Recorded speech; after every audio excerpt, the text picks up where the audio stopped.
How's it going, guys? This is Brian here, back again. Sorry about my voice a little bit. It's a little bit shot from the other night. Turns out a group of people at a Beatles tribute concert can really rock the house down. But today we're going to be taking a look at the updates that I've seemed to have missed over the past month for the Mystery Flesh Pit National Park. I hadn't forgotten about this. Well, I sort of kind of did forget about the updates, but I sort of wanted to wait until there was a little bit more information that I could compile into one video, so I don't have to do all these little mini videos. So let's get started, shall we? That's the wrong one. There we go. I did the wrong slide. It's okay though. We're on the YouTube side, or not. We're on the Mystery Flesh Pit Tumblr, and thankfully, due to the archive, post archive, I know which order they're gonna go in. So. Oh, do they not go to separate pages this time? Certain ones don't go to separate pages now, it seems. Which means there's no description for this red seismic. This red seismic, it seems like it's like one of the signs that was found within the Mystery Flesh Pit National Park. According to this, there was an audio reading of that. It seems like this is some form of recovered sign from the national park.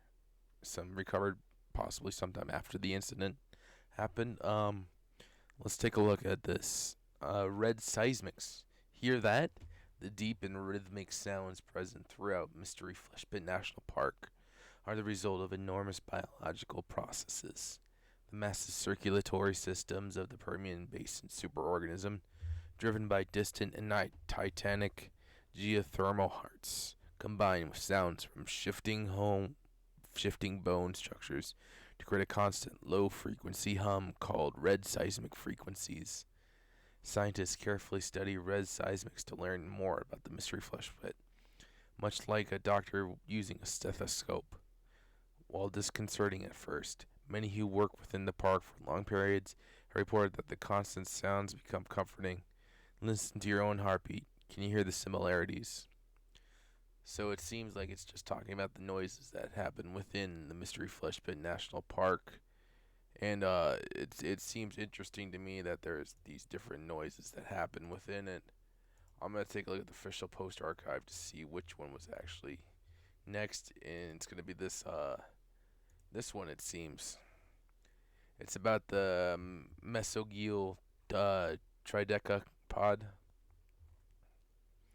This is another one of these nature brochures that you could find at the national park. It seems like somebody had saved over time or whatever. Alright, let's start reading through this. Meet the mesoglial Tridekapod.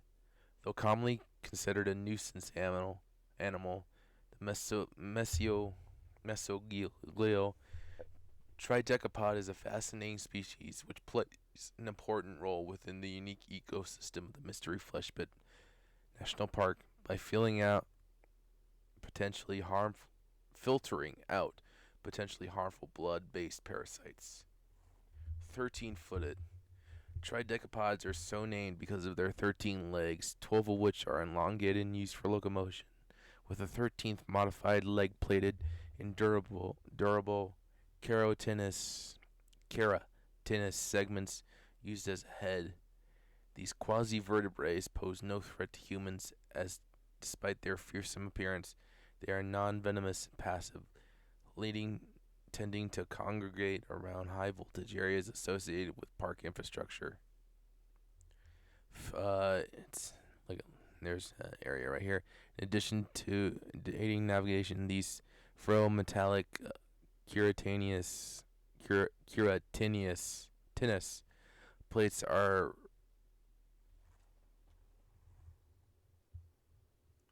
rattled. Okay, it's a little hard to see sometimes.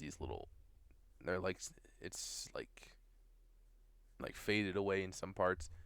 Are rattled to either attract a male or fend off potential predators. Sponge-like mucosal membranes, mucosal, so it's like mucus and stuff. Membranes are ideally suited for ventral environment. Wedge-shaped modified foot allows Tridecapods to easily slip and slide within the ventral environment inside of the Permian Basin superorganism. It's got a reproductive egg sac that hangs below the mouth. You can look at it right here. And then we got fear versus fact. Fear, Tridecapods are vampires. Fact, mesogleo tridecapods are hemovores obtaining vital nutrients directly from the organic red blood of the mystery flesh pit. Their specialized mouth parts enable tridecapods to open incisions in coronary arteries with surgical precision, preventing bleeding and infection. Using two special proboscis tubes. I'm assuming that's what it means. So it's like a probe, I guess. Tridecapods ingest fresh red blood and filter out nutrients before injecting the filtered blood back into the artery. When finished, a resin is secreted from a special gland to seal the wound before moving it to a new feeding site. Wow. It is an interesting little creature that is found within the mystery flesh pit. Conservation consideration. Since the introduction of man-made electrical infrastructure within the mystery flesh pit national park, tridecapods are often mistaken electrical conduit cables for arterial vessels. Tragedy follows when these animals attempt to feed by cutting into the cables, resulting in electrocution of the tridecapod and costly downtime and maintenance to the park electrical system. Oh yeah. The screw the animals that are already in the in the in the flesh pit. Let's just we only care about the park electrical system, which I guess sort of factors into why it crashed down pretty much. There's also this section right here, wild about nature, nomadic lifestyle. Eggs are laid and hatch deep within the mesogelatic firmament biome of Mystery Flesh Pit National Park in early autumn and spend the next 2 months crawling up to the tertiary arterial ring of the Permian Basin superorganism. I don't get why they switch between the two names for Mystery Flesh Pit and Permian Basin. I figured they would just stick with one name and just keep it, but I guess it was called the Permian Basin before it became a national park. So as they mature, tridecapods migrate from heart to heart along this vascular chain, spending as long as a week clustered in large groups around the coronal arteries of tertiary hearts. Venterial biologists theorize that tridecapods prefer the coronal arteries due in the lower pressure of these vessels when compared to the large interheart what? Arteries? Is it arteries? Like, I'm sorry guys, like a lot of this stuff is like, it looks like it's faded out like from use or something, so it's hard to make out some of the words on here. I think that's arteries. While choosing to migrate for reasons of security and nutrient diversity. Mesogleo tridecapods mate in mid to late summer in a ritual in which species gorge themselves with repeated arterial incisions before the females descend into the mesogliatic firmament to lay eggs and begin the cycle anew. And finally, electrical navigation. Like many subterranean species, tridecapods are completely blind and must utilize other forms of sensory information to navigate. Instead of eyes or ears, these animals are equipped with two sensory ganglia clusters on either side of their modified leg, which enables tridecapods to see electrical field gradients. These highly sensitive nodes are augmented by keratinous plates, which are impregnated with ferrometallic flakes, allowing this sense to be focused like an electromagnetic telescope. Almost immediately after hatching, young tridecapods use their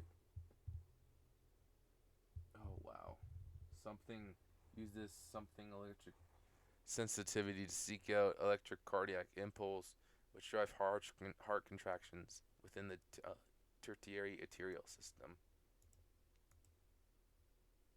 So this is one of those nature brochures that talks about the mesoglial tridekapod. That's everything on that. So we'll go back to the start, and our next post is going to be this textbook looking page right here. This is from the Fundamentals of Ventricular Science, 3rd edition, by Dr. Rachel Frost. And Dr. Rachel Frost, if you guys remember back on the Project Freefall video, I'm thinking this will play in there. I'm going to fast forward through this video because there is, here she, I believe this. Dr. Rachel Frost was the one that was on the expedition. She was in the survey expedition from 1979 into the Mystery Flesh Pit. She pioneered the field of ventricular biology, so she's one of the top people you would ask about this kind of stuff. She's like the expert on this. And we're gonna look at this textbook. Ventricular biology compared to geology. The broad study of the systems, theory, and processes relating to the Permian Basin superorganism. So ventriology is just all about the Permian Basin, pretty much. I'm guessing this is just comparison. There's material just, there we go. That's a lot better. Material gestation science, the theory and study of the process of retrocognition, material gestation, and its effects on both ventricular biology and human psychology. So how the material, I'm guessing how like it affects humans and everything, how the interior stuff. Then there's ventriobotany, which is the study of plant and fungi unique to the interior of the Permian Basin. Ventriozoology, which is the study of life, a study of animal life unique to the interior of the Permian Basin superorganism. And on the side right here that's rotated, it says ventriobiology, the study of the processes of the Permian Basin superorganism and the living ecosystems within it. And there's geobiology, the study of interactions between the biological processes of the Permian Basin superorganism and the rest of the geological processes of the Earth, so how they interact with each other. In chemistry, there's the vascular enrichment, ballast pharmacology, and ventriochemistry, the study of the chemical processes of the Permian Basin. Basically, when they refer to vascular enrichment, the ballast, they're talking about how the ballast affects people and everything. And then later goes on how the ballast was used in a bunch of stuff like that Coke product from a while ago that they no longer sell. There's also the land management, which is applied sentimentality.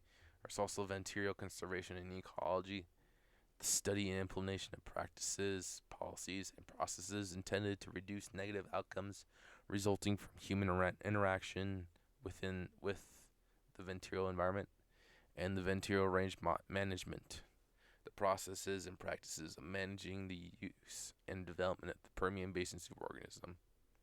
It seems like the ventricular conservation and ecology also goes into the engineering, which is ventricular mining technology and also ventricular engineering, a field of engineering concerned with the activities related to exploration of the ventricular environment and development of life safety technology for use within the Permian Basin superorganism, which is like those different vehicles that they use to travel through and drill through most of the stuff of the superorganism. It's sort of, if there was more explanation in another page from this science book, I'm sure we would know a little bit more about it. So let's head back to the next one. It's a slightly concerning mailer that was sent out in apparently to voters in for November 2nd this week for the upcoming elections in Texas. It seems that Anodyne is sending these out to people to vote yes on Proposition 9. People say that heavy industry isn't a woman's place, but I love my job. The PBRC has given me the confidence to overcome any preconceived ideas about who I am or where I'm going. Kaylee Thompson, um, osteolithic extraction engineer, first generation college graduate. The world has all kinds of ideas about the PBRC, but I'm here every day seeing the good that it does to help, has done for the Leco Tejano and LGBTQ communities that call West Texas home. Ashley Fuentes, ballast pump technician, second generation Latinx immigrant. We are Texans for tomorrow. I'm guessing this is for so people can get jobs in working at Permian Basin and all that. Um, from disadvantaged communities such as the LGBTQ community and women who should be able to allowed to be work in this. It seems like this is like a for whatever reason this is like a different time where women are not allowed to work at Permian Basin recovery for some reason. Not entirely sure why that is. And how are we looking on time right now, guys? We're at 16 minutes, so we got one more bit. According to the description, this is a photo from around about 2002 inside one of the fully enclosed trails within the Mystery Fleshpit National Park. These trails were some of the most expensive to both construct and maintain, offering unparalleled access to the interior of the park to people of all physical conditions. You know what? This is interesting because I thought, for some reason, I don't know why I thought this. I thought most of the trails were open aired for whatever reason. I didn't think there was actually enclosed trails on in the mystery when you go down into the Mystery Flesh. But I always thought because people described it as very like being in an oven or a sauna when you're down there, and you would have to take constant water breaks and stuff to be down there. But right here, it seems like it's this is our first proof of the enclosed trails. I can see like these probably like are like some form of air conditioning. You can see the fleshy walls of the Permian Basin superorganism, along with these things. There's railing and everything, and metal walkways and all that. It's not much in here. Though I'd like to I'd like to zoom in on this a little bit. There's a couple friends, it seems, posing for photos. Some people, family right there. And I think this might be one of the workers right over here. There's apparently was a spill there. But that's all. I'm not seeing anything odd or strange within these photos, so. Alright. And that should be it so far. There was a Fleshpit National Park patch, but apparently that's sold out already. Sad. I sort of wanted to pick one up, but I guess I missed out on that. Alright, let's head out from this, and I'll go back full screen.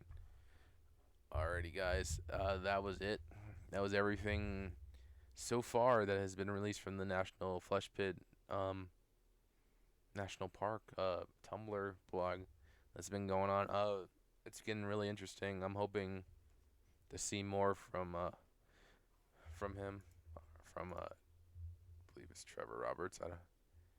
If I say that wrong, I'm gonna be yeah, it's Trevor Roberts. He created this entire world, and it's amazing. I love going and seeing all these new posts that he does every single time, and just coming in and seeing all this different stuff, what's gonna happen and everything with this whole story. It seems like it's more moving into the modern world now, the modern times, I should say, with that flyer that's being sent out for the November elections to be voted on for Prop 9 in Texas. So we'll see how that all plays out, it seems. I want to thank you guys for watching this video. If you like what you see in this video, comment, subscribe, and favorite this video. Comment down below what you want to see more of from these videos. I can talk a lot of, maybe I can talk to some people, do like a live stream or something about National Flesh Pit. Who knows what will happen with this. Thank you guys so much for watching. I appreciate you guys watching these videos.